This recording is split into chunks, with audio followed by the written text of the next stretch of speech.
At 7:11 a.m. local time, Russian operators believed everything was under control. Ukrainian drones were being intercepted, Tor systems were firing, electronic warfare systems were working. Near Dzhankoi, Russia's retaliation package was almost ready. Then another radar contact appeared. At first, it looked insignificant. Seconds later, operators realized it had not been part of the original picture. Within minutes, what Russia had spent weeks assembling was beginning to unravel. Ukraine did not destroy every launcher. It did not destroy every missile. The strange part was this.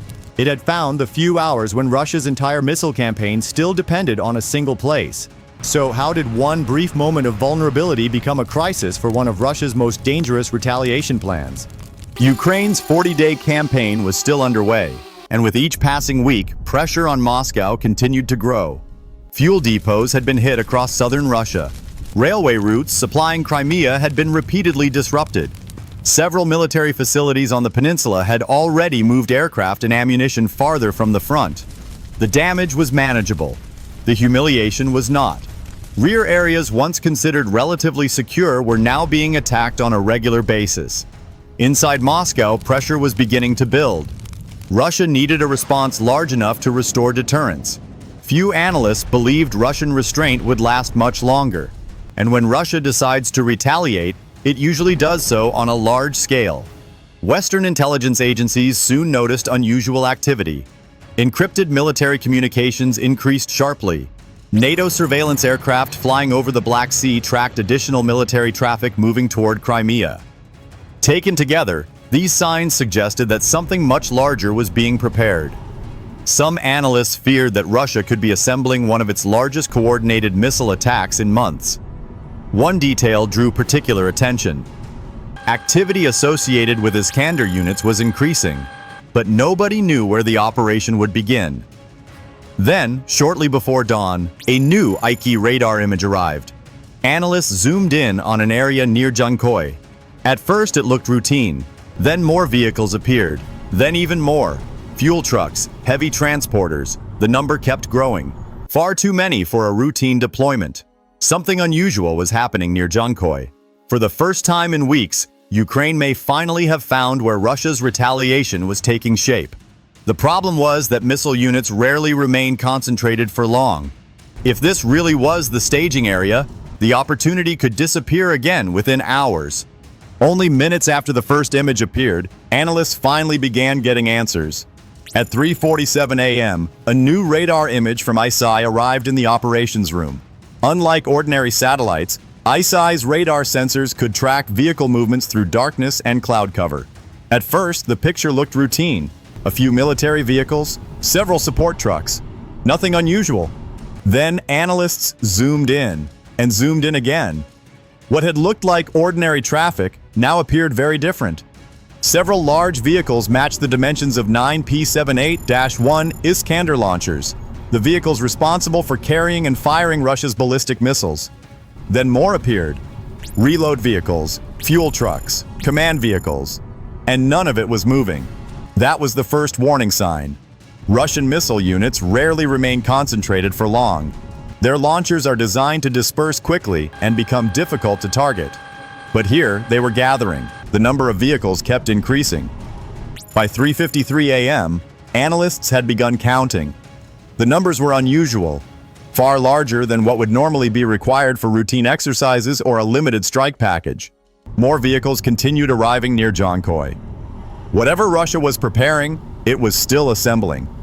For the first time in weeks, Ukraine may still have had a chance to stop it. This was becoming much larger than analysts had initially expected. This was not where the missiles would be launched. It was where the operation was coming together. A missile staging area, a temporary assembly point before dispersal. The last moment when an entire missile campaign could still be seen in one place. For a few seconds, nobody said anything. Several analysts quickly reached the same conclusion. Russia could be assembling one of the largest concentrations of Iskander assets seen in months. And then came the most concerning assessment. This opportunity would not last. Some of the launchers could begin moving within hours. Once they dispersed across Crimea, they could separate by dozens of miles and disappear into concealed positions. Finding them again would become dramatically more difficult. If the launchers dispersed, Russia's missile campaign could begin on schedule. Ukraine could lose its last opportunity to disrupt the coming strike. The problem was that Ukraine may have found them at exactly the moment they were preparing to disappear. The missiles were almost ready to move. The clock had started. The assessment was now clear. Ukraine had finally found Russia's retaliation package, but it had also found a clock. Analysts estimated that the concentration near Dzhankoi could last no more than 6 to 8 hours. After that, the launchers would begin dispersing. Some could move to prepared firing positions across Crimea. Others could disappear into concealed sites separated by dozens of miles. Once that happened, finding them again would become dramatically more difficult. Ukraine had one opportunity. At first, several analysts believed there was still time. Then new activity began appearing near Dzhankoi. Additional radar emissions were detected across northern Crimea. Electronic warfare systems became more active. More support vehicles continued arriving. The target was changing by the hour. Whatever Russia was preparing, it was entering its final stages. Then came the first signs of direct protection. Tor M2 air defense vehicles started appearing near the concentration area. That changed everything. Russia clearly understood how vulnerable this moment was. If Ukraine had discovered the staging area, then an attack would likely come immediately. The temporary site was no longer simply a missile concentration. It was becoming a fortress, and every passing hour made it harder to strike. That created a dangerous contradiction. This was the most valuable target Ukraine had seen in weeks, but it was also becoming one of the most heavily protected. By sunrise, the opportunity might already be gone. Analysts now faced a simple choice: wait and risk losing the target forever, or strike immediately against a rapidly strengthening air defense network. Neither option looked good. For several minutes, the debate continued, but Ukraine may have found the target at exactly the moment it was preparing to disappear. Then the decision was made. Ukraine would attack. By early morning, the operational picture around Dzhankoi had changed. Ukraine had finally found the target. The problem was reaching it. At first, some analysts still believed there might be viable attack routes. Then the first new defensive activity began appearing across northern Crimea. Nebo-M radar systems expanded their coverage across much of northern Crimea and the northern Black Sea. Every additional radar contact reduced the number of possible approach routes. Then came the second layer. The entire area already sat under the protective umbrella of Russia's S-400 network. Any strike package approaching Crimea would have to penetrate one of the densest air defense environments in the war. Electronic warfare activity intensified across the area. Navigation and drone communications could be disrupted. The number of possible attack options kept shrinking. For several minutes, analysts still believed that low-altitude drone approaches might remain possible. Then Tor M2 systems started appearing near the concentration area. That changed the assessment immediately. Unlike larger systems, Tor was specifically designed to destroy drones and low-flying targets. The remaining approach routes were growing more dangerous by the minute. Then came the final layer. Panzer S-1 systems began appearing around key positions near Dzhankoi. By now, the picture was painfully obvious. There were no easy routes left. A drone surviving one defensive layer would immediately enter another. The defensive network was growing faster than Ukraine could plan an attack. One Ukrainian officer reportedly summarized the situation with a single sentence: "They are protecting something they cannot afford to lose." Ukraine was no longer looking at a temporary missile concentration. It was looking at one of the most heavily protected targets in Crimea. And if the launchers dispersed before an attack could be organized, Russia's missile campaign could proceed largely undisturbed. The more valuable the target appeared to be, the more difficult it was becoming to reach. Ukraine had finally found Russia's retaliation package, but it was turning into a fortress faster than an attack could be organized. By now, the operational picture offered little reason for optimism. The original concept had been relatively straightforward: a direct strike against the concentration area, but that option was rapidly becoming too dangerous. Every new defensive layer made a direct strike less likely to succeed. A direct attack now risked losing the missile before it ever reached Dzhankoi. For a moment, it appeared that the opportunity might already be lost. Ukraine needed a different approach. The missiles themselves were no longer the primary target. Time was. The objective was no longer to destroy every launcher. It was to hit the few remaining minutes when the entire operation was still concentrated in one location. At approximately 6:18 a.m., Ukrainian planners began restructuring the attack package. AN-196 Liutyi long-range strike drones would be sent first. Their mission was not necessarily to destroy the target. Their mission was to force Russia to react. Every radar activation mattered. Every interceptor launch mattered. Every Tor or Panzer engagement revealed information. Ukraine needed confusion. Most importantly, it needed a temporary gap, perhaps only a few minutes long. The entire operation could depend on a window lasting less than 5 minutes, but there was no guarantee such a window would ever appear. While the drones drew attention, another weapon was being prepared. A Long Neptune cruise missile, one of Ukraine's most valuable long-range strike assets. Its role was simple: wait, watch, then exploit whatever opening appeared. The defensive network around Dzhankoi was already extraordinarily dense. Additional radar coverage, electronic warfare, Tor systems, Panzer batteries, every layer reduced the chances of success. Ukraine was preparing to gamble one of its most valuable long-range weapons on a window that might last only a few minutes. If the missile failed, Russia's coming strike could proceed largely undisturbed. And once the launchers disappeared across Crimea, that opportunity might never return. At approximately 7:11 a.m., the first AN-196 Liutyi drones began approaching Crimea. Almost immediately, Russian sensors reacted. Nebo-M radar systems started tracking the incoming contacts across the northern Black Sea. Within minutes, additional air defense units entered combat readiness.